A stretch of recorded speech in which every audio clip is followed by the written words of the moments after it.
ಮೊದಲೇ ಬಾರಿ ನಮ್ಮ ಚಾನಲ್ನ ನೋಡ್ತಾ ಇದ್ದರೆ ಹಾಯ್, ನಾನು ರೂಪಾ. ಹಾಗೂ ನೀವು ನೋಡ್ತಾ ಇದ್ದೀರ ನಮ್ಮ ಕನ್ನಡ ಚಾನಲ್ ಆದ ಸ್ಮಯ ಕಲಿಕೆ. ನೀವಿನ್ನೂ ನಮ್ಮ ಚಾನಲ್ಗೆ ಸಬ್ಸ್ಕ್ರೈಬ್ ಆಗಿಲ್ಲ ಅಂದರೆ ಈ ಕೂಡಲೇ ಸಬ್ಸ್ಕ್ರೈಬ್ ಮಾಡ್ಕೊಳ್ಳಿ. ಹಾಗೆ ಪಕ್ಕದಲ್ಲಿ ಕಾಣುವ ಬೆಲ್ಲೈಕನ್ನು ಪ್ರೆಸ್ ಮಾಡಿ ಆಲ್ ಅಂತ ಟ್ಯಾಪ್ ಮಾಡೋದನ್ನು ಮರಿಬೇಡಿ. ಇವತ್ತಿನ ವಿಡಿಯೋದಲ್ಲಿ ಅಕ್ಷಯ ತೃತೀಯ ಬಂದೇ ಬಿಡ್ತು. ಒಂದು ತಿಂಗಳಿಂದನೂ ಕೂಡ ನಾವು ಅಕ್ಷಯ ತೃತೀಯಗೆ ಏನೇನು ತೊಗೋಬೇಕು ಅಂತ ತುಂಬಾ ಪ್ಲ್ಯಾನಿಂಗ್ ಮಾಡ್ಕೊಂಡಿದ್ವಿ. ಇವಾಗಲೇ ಅಕ್ಷಯ ತೃತೀಯ ಸ್ಟಾರ್ಟ್ ಆಗೋಗಿದೆ. ಈ ಒಂದು ಅಕ್ಷಯ ತೃತೀಯ ದಿನ ಚಿನ್ನನೇ ಖರೀದಿ ಮಾಡಬೇಕು ಅಂತ ಏನೂ ಇಲ್ಲ. ಇನ್ ಕೇಸ್ ನಿಮ್ಮ ಮನೇಲಿ ದೇವ್ರ ವಿಗ್ರಹ ಏನಾದ್ರು ತೊಗೋಬೇಕು ಅಂತ ಅಂದ್ಕೊಂಡಿದ್ರು ಕೂಡ ಈ ಥರ ನೀವು ದೇವ್ರ ವಿಗ್ರಹನ ತೊಗೋಬೋದು. ನೀವು ಕೇಳ್ಬೋದು ಯಾಕಿದು ವಿಗ್ರಹನ ತೊಗೋಬೇಕು ಅಂತ ಅಂದರೆ, ಈ ವರ್ಷ ಅಕ್ಷಯ ತೃತೀಯ ಬುಧವಾರ ಬಂದಿದೆ. ಇದು ತುಂಬ ವಿಶೇಷವಾಗಿರುವ ದಿನ. ಅದು ಯಾವುದಪ್ಪ ಆ ವಿಗ್ರಹ ಅಂತ ಅಂದರೆ, ಈ ಥರ ಲಕ್ಷ್ಮೀನಾರಾಯಣರ ಜೊತೆ ಇರುವ ಅಂದರೆ ದಂಪತಿ ಸಮೇತರಾಗಿ ಇರುವ ವಿಗ್ರಹನ ತಗೋಬೇಕು. ಬೆಳ್ಳಿದಾದರೂ ಸರಿ, ಹಿತ್ತಾಳೆದಾದರೂ ಸರಿ, ಇಲ್ಲ ಪಂಚಲೋಹದ್ದೇ ಆದರೂ ಸರಿ. ಗ್ರಂಥಿಗೆ ಅಂಗಡಿನಲ್ಲಿ ಸಿಗುತ್ತೆ ಇದು. ಪಂಚಲೋಹದೆಲ್ಲ ಗ್ರಂಥಿಗೆ ಅಂಗಡಿನಲ್ಲಿ ಸಿಗುತ್ತೆ ಇದನ್ನು ತೊಗೋಬೋದು. ಇನ್ನು ಬರೀ ಪೂಜಾ ಸಾಮಾನುಗಳನ್ನ ಇಟ್ಕೊಂಡಿರ್ತಾರಲ್ಲ, ಅಲ್ಲಿ ಕೂಡ ಸಿಗುತ್ತೆ. ಇದರ ಅಳತೆ ಎಷ್ಟಿರಬೇಕು ಅಂತ ಅಂದರೆ, ನಿಮ್ಮ ಒಂದು ಮುಷ್ಟಿಯಲ್ಲಿ ಇಟ್ಕೊಂಡ್ರೆ ಅದು ಪೂರ್ತಿಯಾಗಿ ಮುಚ್ಚೋಗೋ ಥರ ಇರಬೇಕು. ಅಷ್ಟು ಚಿಕ್ಕದಾಗಿ ಇರಬೇಕು. ಸುಮಾರು ಒಂದು 2 ಇಂಚು ಅಥವಾ 2.5 ಇಂಚು ಇದ್ದರೂ ಅಥವಾ 3 ಇಂಚು ಒಳಗಡೆ ಇರೋ ವಿಗ್ರಹನ ತಗೋಬೇಕು. ಅಕ್ಷಯ ತೃತೀಯ ಬುಧವಾರ ಬಂದಿದೆ. ಇದು ತುಂಬ ವಿಶೇಷವಾಗಿರುವ ದಿನ. ಈ ದಿನ ವಿಷ್ಣುವಿನ ಆರಾಧನೆ ಮಾಡೋದ್ರಿಂದ ತುಂಬಾ ಒಳ್ಳೆಯದಾಗುತ್ತೆ. ಹಾಗೆ ಕುಬೇರ ಮಹಾರಾಜರನ್ನು ಆರಾಧನೆ ಮಾಡಬೇಕು. ಒಂದು ವಿಗ್ರಹ ಅಂತೂ ಪ್ರತಿಯೊಂದು ಗ್ರಂಥಿಗೆ ಅಂಗಡಿನಲ್ಲೂ ಸಿಗುತ್ತೆ, ಇಲ್ಲ ದೊಡ್ಡ ಅಂಗಡಿನಲ್ಲೂ ಪೂಜಾ ಐಟಮ್ಗಳನ್ನ ಮಾರ್ತಾ ಇರ್ತಾರಲ್ಲ, ಅಲ್ಲೂ ಕೂಡ ಸಿಗುತ್ತೆ. ಇನ್ನು ಇದರ ಪೂಜಾ ವಿಧಾನನೂ ಕೂಡ ತಿಳ್ಕೊಳ್ಳೋಣ. ನೀವು ತೊಗೊಂಡು ಬಂದ ದಿನ ಅರಿಶಿನ ಮತ್ತು ಹಾಲನ್ನು ಹಾಕಿ, ಅಂದರೆ ಅರಿಶಿನದ ನೀರು ಮತ್ತು ಹಾಲಿನಿಂದ ತೊಳೆದು ಇಡಬೇಕು. ಮಾರನೇ ದಿನ ನೀವು ಯಾವ ದಿನ ಪೂಜೆ ಮಾಡ್ತಿರೋ, ಬುಧವಾರ ಅಕ್ಷಯ ತೃತೀಯ ಇರೋದು ತುಂಬ ಒಳ್ಳೆಯದು. ಆ ದಿನ ಬೆಳಗ್ಗೆ ಹಸಿ ಹಾಲು ಅಥವಾ ಪಂಚಾಮೃತ ಅಭಿಷೇಕವನ್ನು ಮಾಡ್ಕೊಳ್ಳಿ.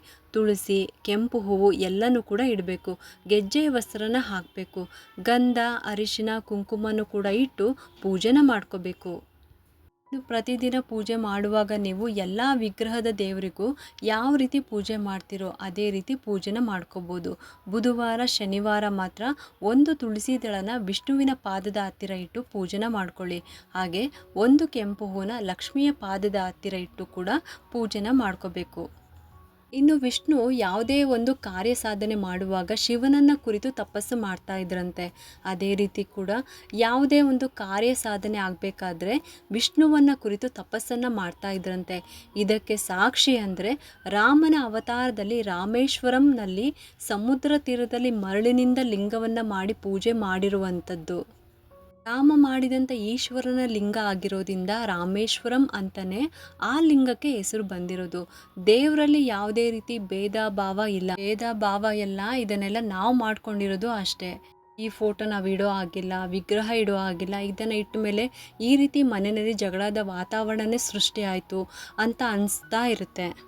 ಯಾವಾಗಲೇ ಆಗಲಿ, ನಾವು ಯಾವುದೇ ಒಂದು ಪೂಜೆ ಮಾಡಿದಾಗಲೇ ಆಗಲಿ, ಇಲ್ಲ ವ್ರತಗಳನ್ನು ಮಾಡದೇ ಆಗಲಿ, ಅಮಾವಾಸ್ಯೆ, ಹುಣ್ಣಿಮೆ ಇದೆ ಅನ್ನುವಾಗ ಮನೆಯಲ್ಲಿ ಗಂಡ ಹೆಂಡತಿಗೆ ತುಂಬಾ ಜಗಳ ಆಗ್ತಾ ಇರುತ್ತೆ. ಆಗ ನಾವು ಅನ್ಕೊತೀವಿ, ಯಾಕೆ ಈ ಥರ ಆಗ್ತಾ ಇದೆಯಲ್ಲ, ಪೂಜೆ ಮಾಡಿದ್ದಕ್ಕೆ ಈ ಥರ ಆಯಿತಾ, ಹಾಗಾದರೆ ಪೂಜೆನೇ ಮಾಡಬಾರ್ದಿತ್ತಾ ಅನ್ನೋ ಅಷ್ಟರ ಮಟ್ಟಿಗೆ ಮನಸ್ಸಿಗೆ ತುಂಬಾ ಗಾಯ ಆಗುತ್ತೆ.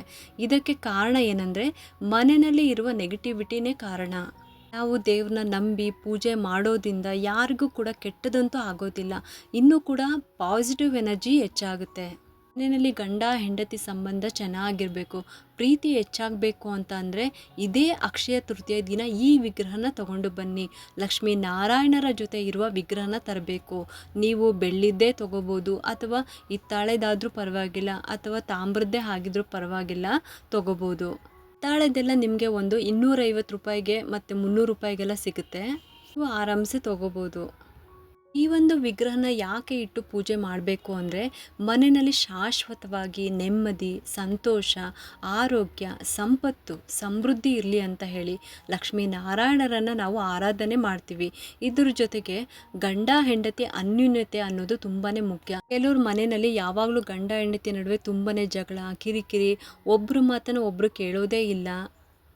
ಹಾಗೆ ಸಣ್ಣ ಸಣ್ಣ ವಿಷಯಕ್ಕೂ ಕೂಡ ಕೋಪ ಮಾಡ್ಕೊಳ್ಳೋದು, ಸುಮ್ಮನೆ ರೇಗಾಡೋದು, ಬೈಯೋದು, ಇನ್ನು ಪೂಜೆ ವ್ರತಗಳನ್ನು ಮಾಡಿದ್ರೆ ಇಷ್ಟ ಆಗದೇ ಇರೋದು, ಪೂಜೆ ಮಾಡಿ ಏನು ಯೂಸ್ ಆಗುತ್ತೆ, ಸುಮ್ಮನೆ ಆದರೂ ಗಂಡ ಹೆಂಡತಿ ಮೇಲೆ ಕೋಪ ಮಾಡ್ಕೊಳ್ಳೋದು, ಇದೆಲ್ಲ ಕೆಲವರು ಮನೆಯಲ್ಲಿ ನಡೀತಾ ಇರುತ್ತೆ.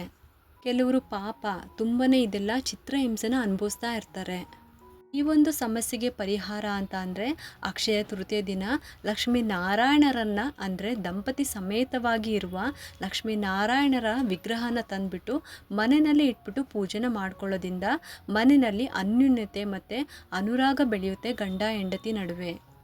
ಯಾರ್ಯಾರ ಮನೇಲಿ ಈ ಒಂದು ತೊಂದರೆ ಇದೆಯೋ ಅವರೆಲ್ಲರೂ ಕೂಡ ತಪ್ಪದೆ ಅಕ್ಷಯ ತೃತೀಯ ದಿನ ನೀವು ಈ ಒಂದು ಕೆಲಸವನ್ನು ಮಾಡಿ.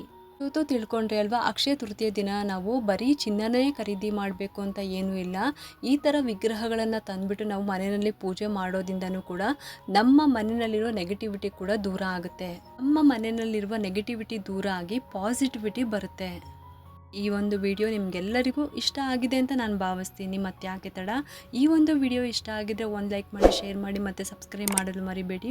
ಏಕೆಂದರೆ ನೀವು ಮಾಡೋ ಒಂದು ಸಬ್ಸ್ಕ್ರೈಬಿಂದ ನಮ್ಮಂತಹ ಸಣ್ಣ ಸಣ್ಣ ಚಾನಲ್ಸ್ಗೆ ಒಂದು ಸಪೋರ್ಟ್ ಮಾಡ್ದಂಗೆ ಆಗುತ್ತೆ.